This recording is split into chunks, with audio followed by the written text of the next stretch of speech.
we are on the wire, so we're going to talk about AI things. And now this was a post on Reddit. You can all read along with us by OpenDI Lab. Now, that's the guy who made the Zerg bot, right? Yes, he did. And the title of the post is, Why Can't We Make a Perfect AI for StarCraft Through Evolution?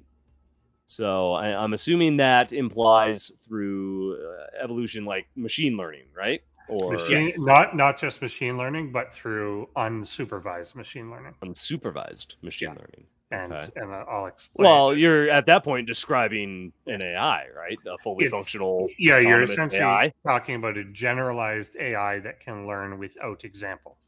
So basically, yeah. So what they're saying is the key to this is through evolution. So the idea being there are certain things that an AI can learn just by pure trial and error.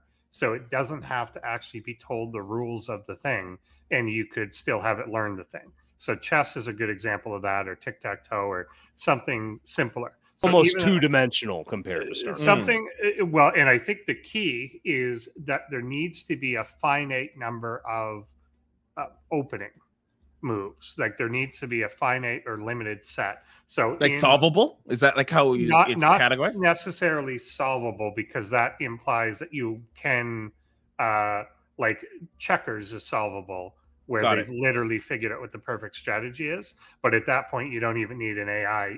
A person following a notepad could do it. Or like tic-tac-toe, how it can always be a draw. Yeah, it can always be a draw. So that's a solved game. Chess is not a solved game, and probably, essentially, probably never will be a solved game, at least until we're well into the quantum. Get a little bit more complex. But there's theoretically more positions in chess than there are atoms in the universe, etc. So basically, it could never be solved. But what they're getting at is the opening of chess is such that you can only make 20 moves as your possible openers. You can move each pawn 2 squares, 1 square, and each knight can go in 2 directions for 20 moves. So you have to pick one. Whereas in StarCraft, you open up, here's 12 workers, here's a thing.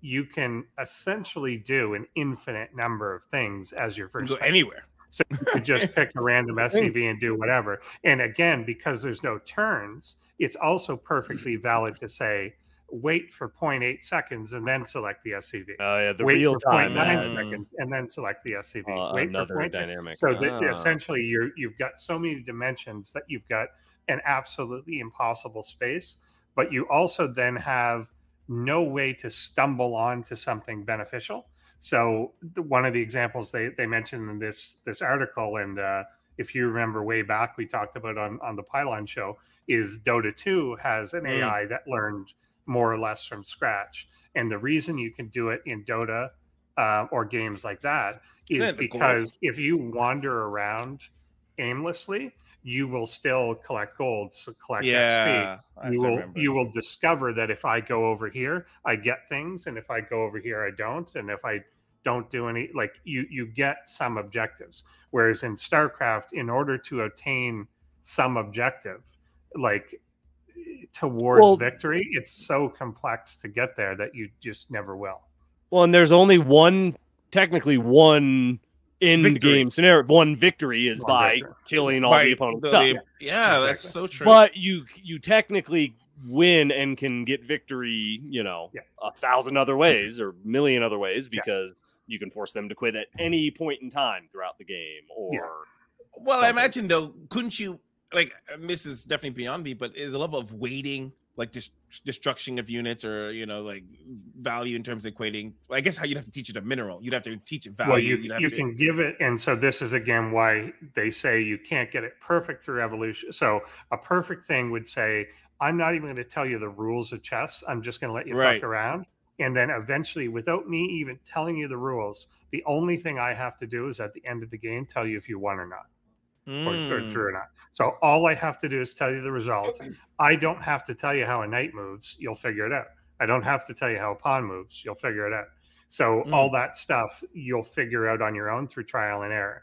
In StarCraft, yes, you could set these interim goals, but then you're placing a human value judgment on it. So the way And then it's not perfect. Yeah, the way chess point. computers used to work. So if you ever played like Chess Master growing up or stuff, Yep.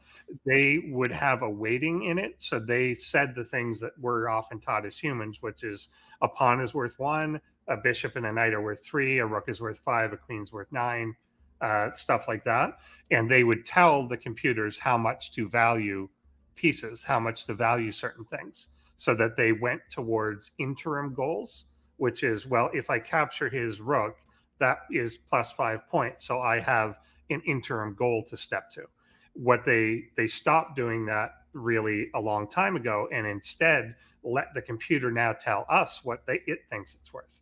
And so it turns out that it's not quite 3. It thinks that a knight is really worth 2.9, but later in the game it's worth 3.1 if there's less pieces, but then a bishop, like, so it varies. Does it do that by going backwards? Does it go backwards by like weighting how it got to the victory and saying, by the way, actually this is probably worth 2 because this helped me get there faster? It kind of views it in frames now, where it tries to evaluate the value of its position and then the likelihood, given all the routes that it knows that it can take, even though it can't see the end.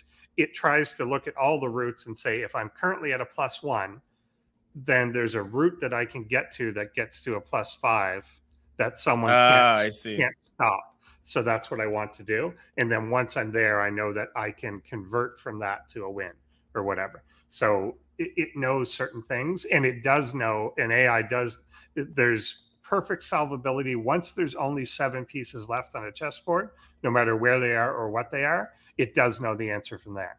So it's trying to get to a winnable end game. Well, to expand on your point as well, there are a finite amount of pieces worth X amount of points on a chessboard. Exactly. Think of how many different units you can make, how many are spawned and die throughout the course of a 40-minute game. That, you know, it's just so much more complex. Yeah, and think of how you would weight something. So, yeah, exactly. The finite pieces thing. Is a 1-1 Marine worth less than a 3-3 Marine? Exactly. But for us, that would be inconceivable, though. Like but a bot though, couldn't that be conceived? Like for a bot, I feel like for a bot, the problem is to conceive it in such a way that it links the ending to it. So essentially, I killed a Marine. How does that help my victory? Yeah, exactly. Yeah. Did that help? Fair enough. Because there are games, so you can imagine too, games where something does a behavior that it has kind of learned is good, but then it turns out that in that game it's not good. So there's a big difference between killing a Marine on your side of the map and their side of the map. So you could potentially, if you learn to value killing units, then wouldn't you turtle up and let him constantly, like you could learn to let him mine the map out to kill more units, or you could extend the game, or you can learn these perverse like things that you think are good objectives but are not in fact good objectives. So that's why it will never stumble on that itself. What if you kill 100 Marines with all your zealots, but then one Banshee shows up and you don't have any AA, so you still lose? It's like, well, I killed 1,000 Marines. Why didn't I win? You know, so I got way more points than he did. So this article is advocating for that too. Is that what this article is specifically? So it's basically, I think, saying here that like it's a much more, it's an infinitely more challenging problem than it is for some of these other games. So even though it's on the same path, it's an infinitely more complex problem, and that some of the ways that they're addressing it, and you can kind of see here, is by limiting its limiting its actions actually helps you solve the problem, because by limiting to 22 actions per 5 seconds, then you're no longer giving it potentially infinite actions. So it can now make decisions. Yeah, because you can move around on the map in any direction, kind of anyway. On a chessboard again, you're limited. You can either move here or here. You're very limited where you're going to move. It's not linear and fluid like StarCraft. Yeah, exactly. It's not this time, and it's I take a turn, you take a turn, I take a turn, you take a turn. Turn-based. So whatever. Here it's possible to make no decision.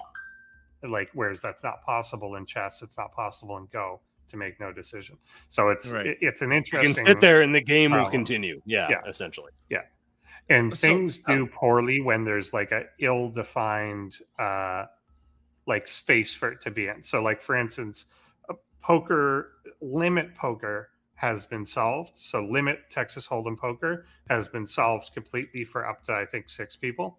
But in those, you can choose to call, bet, fold, raise, but every raise is of the same size. So once you get to the AI where it has a stack of chips and you have a stack of chips, then it can choose however much to raise. It has trouble with that because there's not really a good assessment for like what is the right thing. And then it particularly does bad if you and your opponent, so they made an AI that does really, really well in a 6-handed person game of no limit poker, but it only does well if between the hands you reset everyone's stack back to the original amount. So it's not good at compensating for if it's winning and it has 60,000, you have 10,000. It doesn't know how to adapt to that because your behavior will change because you have less or because you have more. And so it can't deal with that yet. So it just introduces much more complexity to it. And in this, it's the same, that you've got a non-linear goal in that you want to collect resources. So it learns collecting resources would be good, but then you also spend resources on things, but the things you spend resources on don't provide an immediate benefit. You have to spend it on buildings and stuff to then spend more resources to get units that also doesn't give you an immediate benefit until you use them. And you can imagine, again, if you puttered along doing stuff and you were even playing an easy mode AI, the easy mode AI would beat you for like the first, if you literally did it randomly, for like the first 90 billion games. Yes, you would never ever, and you would never get to a point where you're like, well, that was closer. Okay, so with all this being known, though, like, why was StarCraft even chosen then? Because to me, this almost seems like I think silly. Largely because they wanted to try that. I think because that was the new that's kind of what they wanted to see, and I think they maybe didn't know this at the beginning, or at least didn't put they weren't aware of the level that was a problem. Because you could naively, if you were from the outside, if someone said, "I'm making one for not StarCraft, knowing StarCraft, and I'm not knowing making one StarCraft for specifically." Dota. If you're like, "Well, Elon's making one for Dota, and we're going to make one at Google for StarCraft," anyone might think, "Well, those are similar enough." like that, they're basically that's a good point. They're real-time games with hidden information where you have to control this, and there's tons of units. And you have to build up a thing and resource. Like, you might think that those are similar enough, but in reality, it's not. It's not. That's actually Dota's not as complex as StarCraft. Shockingly, what? Shockingly. And if you bring it down to the individual level of like the actual the hero itself, right? But like the team dynamic could probably rival in some degrees. And again, there's complexity. Like, it's not to say that there's not that depth in Dota and so on. There definitely is. It's because again, no one's saying there's not that depth in Go or chess either. True, absolutely. 100%. It's not that there's not depth there. It's that there's not depth that you will stumble upon accidentally. True. In StarCraft, whereas you will stumble upon. The parameters are more defined then, right? The rules are more limiting almost. Things can only behave in a certain way at a certain time. Exactly. It's almost like things have like an entropy or an error of time that, like in Dota, you gain resources over time essentially regardless of what you do.